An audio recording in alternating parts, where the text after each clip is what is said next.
For those few of you that may not know me, my name is Pete Riley. I'm with the construction unit for PWD, recently of the design unit. I've been working on these specifications, particularly the site management or quality of life specifications from the get-go. And I just want to give you a couple of updates on where we are with those, where we are with some other spec updates that might be coming down the pike, and just some things to keep in mind moving forward. Those of you who don't know what the quality of life specs are, which hopefully at this point is very few, they're really about a change in the way that we perform site management on our construction sites. What we're looking to do is upgrade the public perception of those work sites, make them appear more professional, improve the accessibility for the public, and also manage refuse, dust, trash, etc. A lot of the requirements are sort of in the standard contract requirements at this point. What we're doing is we're developing language that will strengthen them. So what are we talking about? These are just a series of photographs, a number of sort of what we consider to be desirable site management practices. You know, some of them are pretty obvious, some of them are less so. You know, tree protection fencing, proper signage for road closures and detours, and fencing and site protection, neatness of the site. Some things are less obvious, like catching asphalt runoff, okay? Again, a fenced site, and then temporary paving. I'll touch on that a bit more in a minute as well. We contrast that with some less desirable examples. You know, storage areas that aren't well managed, uncontained storage stockpiles, streets that are open to traffic but maybe shouldn't be, streets that have not been temporarily paved. All right, that's the kind of things that we're looking to manage in the new specifications. We have an ongoing effort with a group of our contractors to get feedback, to understand how best we can do this together. But some of the important changes that we're looking to implement in the very near future are consolidation of stored materials on site. Instead of sort of laying your pipe down the block as you go along, consolidating that into a storage area, be it on the street or off street. Push for off street, but that may not always be viable in some instances. Installing a chain link fence or other approved segregation device around that storage area to keep kids from playing in it, and you know, just contain the area that we are occupying on the residence block. We want to attempt to give the impression that as much of the block is available for them as possible, even while we're working. Now, obviously, in some instances, we're restricted in that. If we're doing a full width roadway reconstruction, well, there's not much we can do. We need the full roadway. But in other instances, we want to try to minimize our impact on the community. We're considering not allowing open excavations overnight. So everything, every day, gets backfilled and temporarily paved. Probably looking at hot asphalt or cold patch in the winter, obviously. Every night, every trench. There's some discussion as to whether it's more practical to leave, say, the last 20 or 30 feet of a water trench open and just plate that, so you don't have to backfill and excavate over an open pipe. That'll help you meet the W22 standards as well. Same thing with sewer, whether, you know, as you move forward, as long as you progress the sheathing and shoring with it, that may well be adequate, but everything behind that should be temporarily paved if it's going to be open to traffic. And then we're also looking at additional contractor responsibilities for site appearance. So some of these sites that we go to are not the cleanest. Even when we start, you arrive and the site's a mess, we're going to ask the contractor to make it theirs for the duration of time that they're on the site. And that means cleaning it up, even if it's not your trash. And we've talked about various mechanisms to compensate for that. Be that paying for dumpster, or the labor to pick up the trash, or some combination thereof. We've talked about coordinating with the streets department to get additional pickups from our sites for that kind of refuse, not construction debris, but resident refuse. We're looking for well-maintained and graffiti-free contractor equipment. And I can tell you we've had in-depth discussions down to how big is the lettering going to be that has the contractor's name on the equipment. And, you know, I mean, that seems sort of silly, but if you're really gonna adjudicate it, you have to be that precise sometimes. And then we're also looking for sweeping. So we've always had a requirement for dust control, but we're gonna look for additional cleanliness. Whether that comes to being daily mechanical sweeping, daily broom sweeping, some form of that, every day, every job site. Again, questions, please interrupt me. We're also thinking about having daily meetings with the on-site inspector. So, start of work every morning, the inspector gets together with the site foreman and talks about what they're gonna do. For some of you, this might be a common practice anyway, or you might discuss it the night before, and that's okay with the inspector. There is some latitude here, okay? And then at the end of the day, again, meeting with the inspector and saying, you know, this is what we actually accomplished, and we agree, so on and so forth. You guys will probably want to do that anyway to check the quantities and so on and so forth. We're thinking about making it a requirement so you can cover safety and signage and scheduling and things like that with them.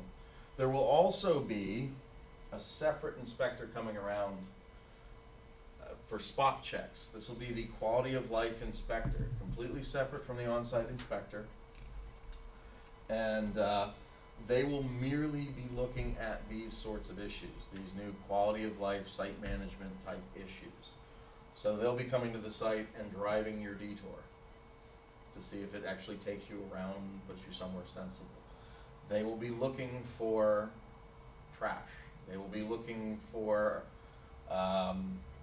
fencing and how big your containment area is, and do you have a porta potty, that kind of thing.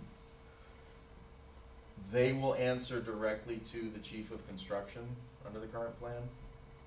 So they will not be a part of the inspection team, not part of the project team. Those of you that have been in the development meetings have heard a little bit about what sort of enforcement powers they're going to have. The ability to give a notice to correct. Currently we're looking at probably about 48 hours for most corrections that'll be required. That may change, that may differ on certain things. Obviously, if there's an immediate hazard, that would require immediate action. Some of the other things that we're considering are registration of the site foreman on certain things, particularly W22 for disinfection of water mains.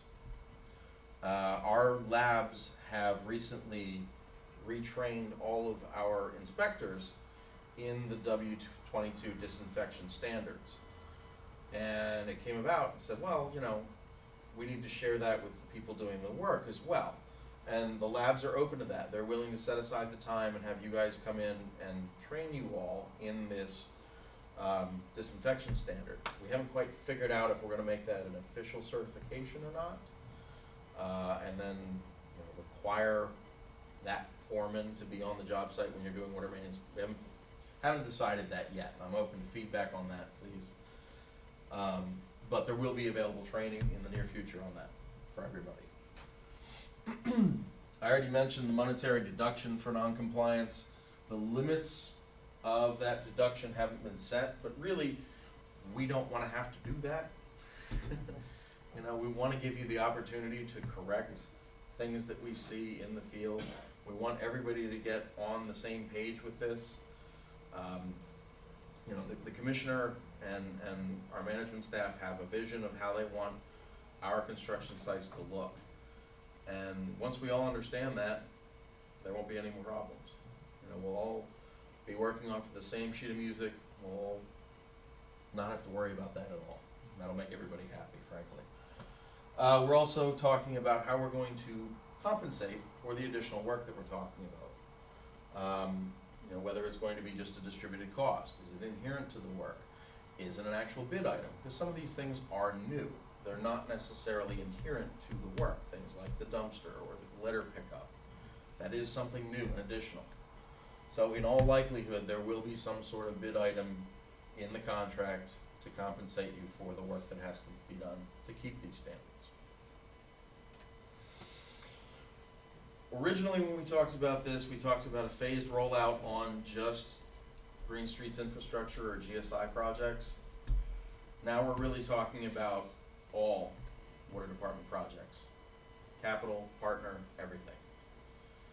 I might also add that the Streets Department and PGW have been sort of listening in on our conversations, and they're looking to implement similar standards once we get our ball rolling, so to speak. So this may become a city thing. It might actually get rolled into the standard contract requirements to some degree.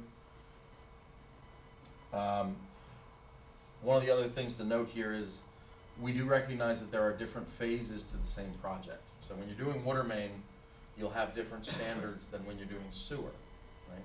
Sewer is a much bigger, dirtier job. When you're doing green, we have separate standards altogether again, right? In that instance, the erosion and sedimentation control becomes far more important because you have a smaller footprint, but we're more concerned about the infiltrative qualities of the subsoils, right? In any event, there are going to be certain requirements, certain minimums that we expect on every job site at all times. That's the real key here. So, sure. So, where there's, say, a combined streets and PWD project, say you have inlets going in on a streets project, those requirements would be probably in that. It's a streets Yes. project, but, yeah, you know what I'm saying? It's Yeah. a streets project, but you have inlets going in, so those requirements are probably gonna be in there somehow. For your portion of the work, for the inlet, It would be our preference to have it that way, Right. yes. but it's still being important now, yeah, okay. I can't speak for the streets or Right. PGW or anybody else. I know they're interested in this, and I know that, in that example, we would ask them to include our standards in the contract for our portion of the work. I don't know how much of it would be applicable just to cut in a single inlet, but yes, to some degree, we'll be looking for that on those projects. Is that fair? Yeah, no, it is. So jumping about a little bit, in our conversations about site management with the contractors, we've also come across some questions and some concerns about the existing specifications. And we've already made a number of changes to try and work together with you guys. We've already implemented the payment for the use of temporary asphalt, okay? We have not gotten to the point where we're quite specifying it in the contract. New contracts coming out, we'll have it. All new contracts coming out, we'll have it. Okay, so you may have a contract now, or there may be a bid that's advertised now that doesn't have it in the contract. Anything thereafter should have it in there. Okay. Temporary paving every day, we will pay for it. Another change that's coming, or it should be coming from all contracts after July 1st, I believe, is that the handicap ramp designs will be included in the bid package. You will no longer be required to hire a designer. You will just have to build it and then submit the as-built paperwork to streets and drive it. That's a good thing. Hopefully. We have redefined the payment item for it such that it's just the construction of the ramps. Okay. We've upped the fixed cost for sheathing and shoring to $1,200 per 1,000 board feet. Okay, we got feedback that 800 was way too low. We looked into it and we went, well, that really is way too low. Fixed it. That's the kind of feedback that we need to get. Okay, because quite frankly, if nobody mentions it, we won't look into it. And there's however many of those items in the contract. One of the other ones we're looking at right now is the contingency pricing for trap replacement. So if we're just doing sidewalk and we just need a new rate, we may not need to buy the whole assembly. So instead of it being a $200 item, it'll be a $40 or $50 item. I'm not sure how much they cost exactly. We're also implementing more extensive erosion and sediment requirements on all projects, not just green. I say more extensive. Really, we're talking about some of the stuff that goes into the site management. Okay, so the dust control, changing and cleaning of any erosion and sediment devices that are installed, right? So if you're installing a downstream sediment bag on an inlet and working up the block, when it fills with mud, you clean it out. Seems like common sense, right? We're just putting more language in there to make that easily enforceable. Additional backfill requirements for state routes. That's another thing that we're dealing with. PennDOT has come out and basically said that they want better backfill. By better, they mean no in-situ material, full replacement of all excavated material with either compacted 2RC, which you then have to nuclear density test, or 2A placed in lifts, which you then, in theory, don't have to test. Hint, hint. That will be included in the contracts. Right now, we have a number of contracts out in the field that we're trying to sort of catch up on because PennDOT's requiring it and it wasn't in the contract, and we're talking about how to manage that. But any contracts coming out should have that included. It will be in there. Please make sure you read what is included. Another thing that was mentioned to us that seems like an easy fix was if and when you have a section of water main that fails the disinfection test, we'll share the results with you in full. The inspectors get the full results. It's not a state secret. We'll show you and say this is why it failed. So we know how to remedy the situation. Apparently that had been an issue before. Frankly, I wasn't aware of it, but I didn't do much in the way of water main work, so. And as I said, really this applies to contracts that'll be let after July 1st. It may or may not be in an existing contract or a contract that's advertised at this point, but after that point, these things should all be in those contracts. Question. Sure. As far as priority now, so now you have an E&S inspector, you have a quality of life inspector, and you have your construction inspector. Yes. Who has all the say on what's going on every day on the job? Is it, you know, The because your division quality of engineer. life is he's reporting to chief of construction. Yes. Right. Yes. The we're probably going to roll the E&S and quality of life inspector into one That would First of all. probably be better. Right. because they're very similar. Right. The quality of life and E&S inspector personage will only be looking at those things. Okay. They won't be looking at how you've installed your water main or things like that. Is the inlet parged? The tagline that came out of those other meetings Yeah. is think outside the trench. Right. They'll be looking outside the trench. Right. The on-site inspector will be looking inside the trench. I guess the question then comes up as far as like a safety issue. Like you said, Mhm. there may be things that need immediate attention by Sure. quality of life, from the quality of life inspector. And your on-site inspector may say, continue on, you know? Yes. In that instance, the hope is that it won't be there 48 hours later, right? I know there are gonna be situations during Yes. construction where it's like, Right. what the heck is going on there? Mhm. And the expectation is that the people we're going to employ for the site management quality of life inspectors are experienced inspectors. Okay. So they'll have some understanding of what happens on a job site, you know, there might be the 15 minutes where you go, whoa. And they're also going to be trained to be willing to ask Okay. and say, hey, what is this? Why does this way? Right. Because again, we're not trying to be punitive with this. No, We're really trying to say, hey, you know, maybe you want to think about that. I understand, and that's the thing, and from the other meetings, you were creating this position of quality life inspector. Yes. And it'd be ideal if that was somebody who had working knowledge of what we Yes. do every day. Yes. As opposed to a new hire that is strictly looking at quality of life issues. Currently, we're looking at using some pretty experienced inspectors Okay. as that team. Okay, Not to name names, but one that's been bandied about at Bill Connors, for example. okay. Right. Right. Any other questions right yet? No? I only have a couple more things to bore you with. And actually, this slide is a little irrelevant at this point. We're already having the two-way street, okay?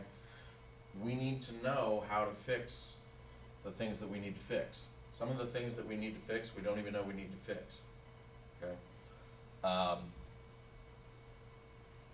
The more involved I get in actual site construction, the more I see how practices and the specifications don't necessarily line up.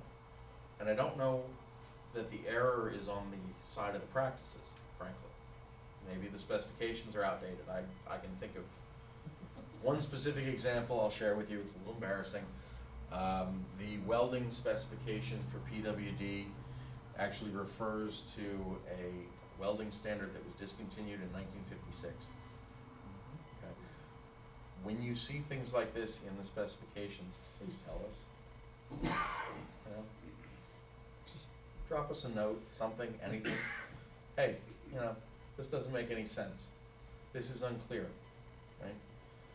This detail isn't adequate for us to construct what we want, or what we think you want, or what makes any sense, whether it's what you want or not.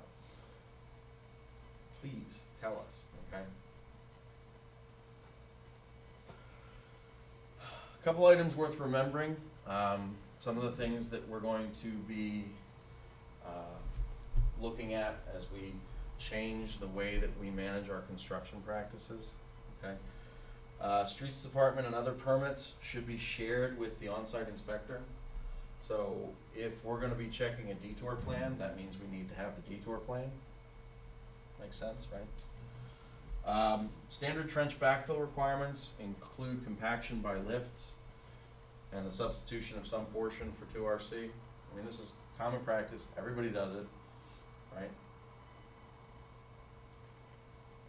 It's become more of an issue because of the PennDOT question, but we've also seen a couple of failures, and we're really trying to ensure that we get the best lifespan out of our infrastructure that we can. ENS measures must be properly maintained. I already mentioned that a couple of times. Maybe that's a personal bugaboo for me. All pumped water must be released through a filter. That goes with those ENS requirements. Our industrial waste unit has been jumping all over us lately. I don't know if that's because Keith is close to retirement or what, but if you're pumping water out of an excavation, it has to go through a filter bag before it goes to an inlet. No ifs, no ands, no buts. Shop drawing schedules and other paperwork must be approved prior to construction. So if you're going to install a hydrant, we want the hydrant cut sheet ahead of time.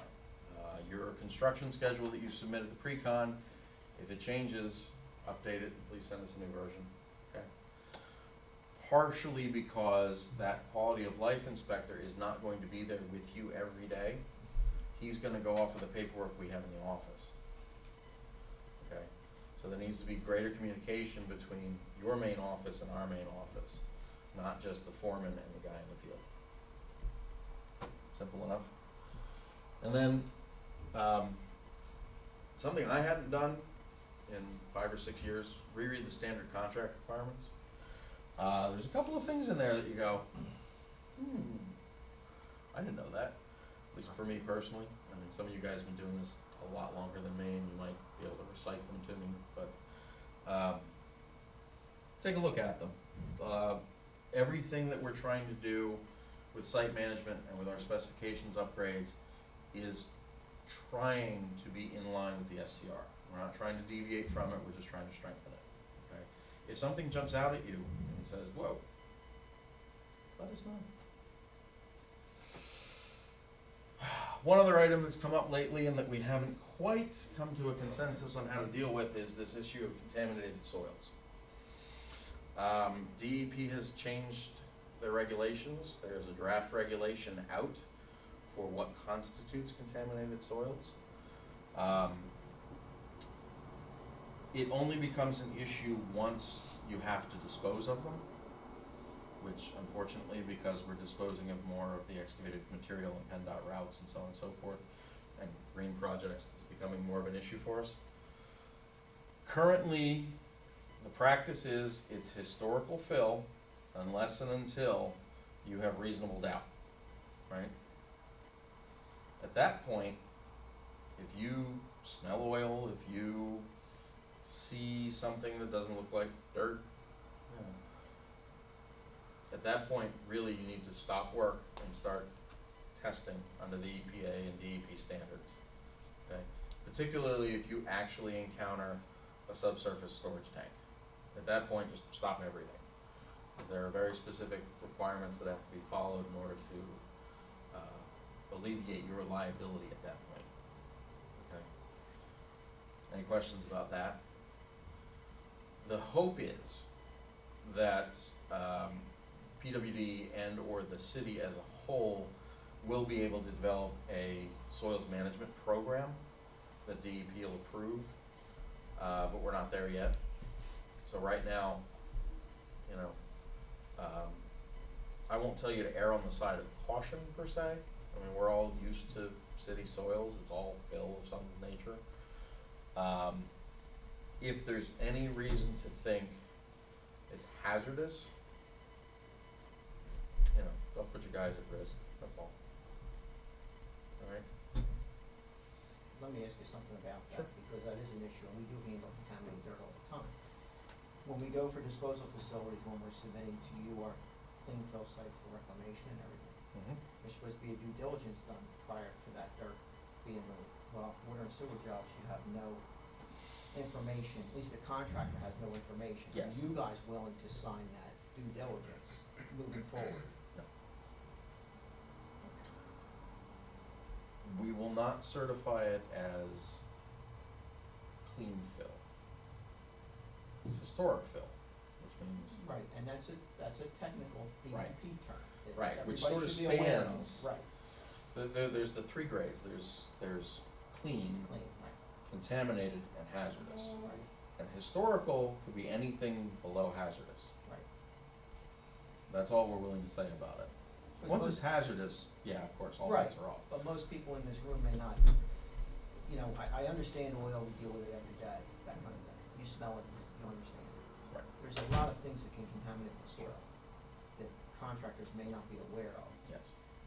You know, is there any way to pre-test some of these sites to make sure? Because once it hits the land, wherever it's going to, Mhm. for ultimate disposal, it's on our truck, it's our responsibility at that point in time.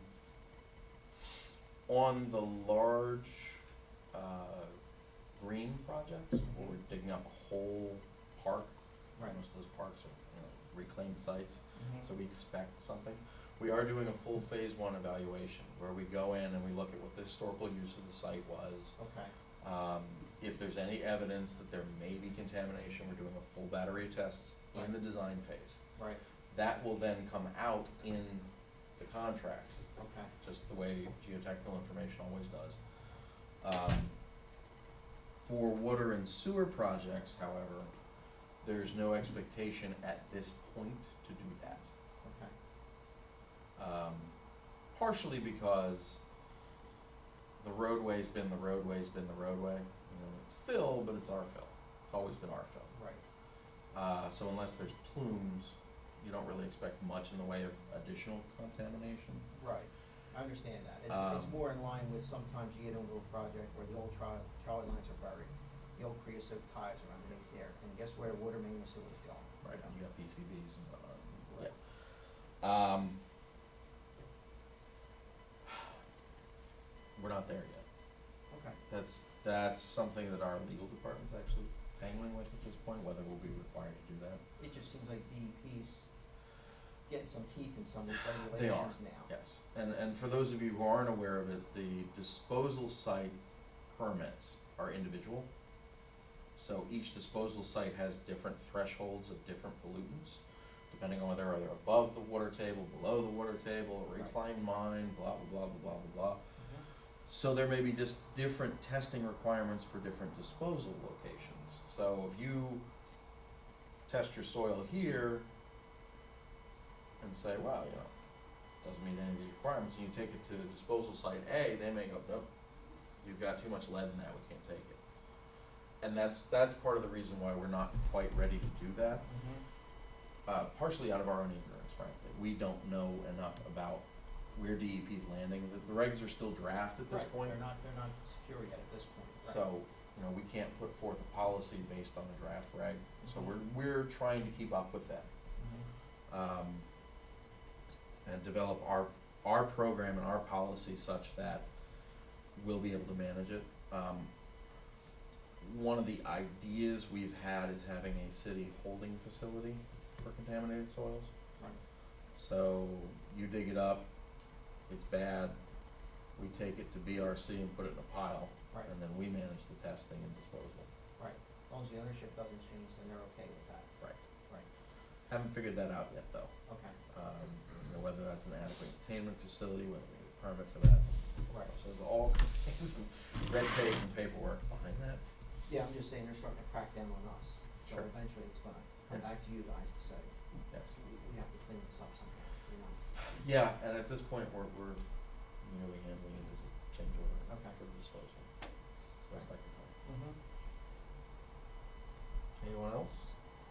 It's a really complicated issue. I don't think anybody really has a good handle on it, certainly not myself. Any other questions, comments, concerns? No? Maybe something that's been overlooked, that you guys may not be aware of. It used to be, when we had jobs on state roads, PennDOT permits were included as part of the bid. So Yes. you could look at those permits, you would know what kind of restrictions there were specifically for working time. Now, it seems that we are having to go after the fact and get these permits, but we're still being asked to adhere to the permit at no additional cost. And one of the biggest restrictions in some of these permits is the working hours. Okay. So maybe that's something that needs to be looked into by the water department to try to see Okay. Yeah, how that's gonna affect us. 'Cause it's- the reason, the reason that we did it that way, right? Then which Um, way? Having you go and get the permits rather than us getting it for you is because of the expiration on them. So if the design unit was to go and actually execute the permit, Mhm. then it sits in project's control for 2 years before we actually bid it, which is not all that uncommon. The permit expires, it's junk, we have to start the process over. That's not an efficient way for us to manage the permitting. So, as a stopgap, if you will, we put the application in, but we don't execute the permit, we have you do that, right? Right. That way also the permit's in your name. It seems like we're almost being asked to use a crystal ball while we're bidding these jobs and Sure. foresee what they're gonna want. Sure. It's not something we're capable of doing. We're trying to work with PennDOT to get more detailed requirements from them in the application phase. They've been, I don't wanna say willing to work with us, they've been receptive to that idea. They haven't gone through with it yet. But yes, we've absolutely brought that up with them already, that you know, can we get your requirements up front, included in the contract? So yes, we're aware of it, we're trying. Thank you. Anyone else? Anything else? Like, broad spectrum, open it up. No? Everybody knows how to get a hydrant permit? Thank you all, appreciate it.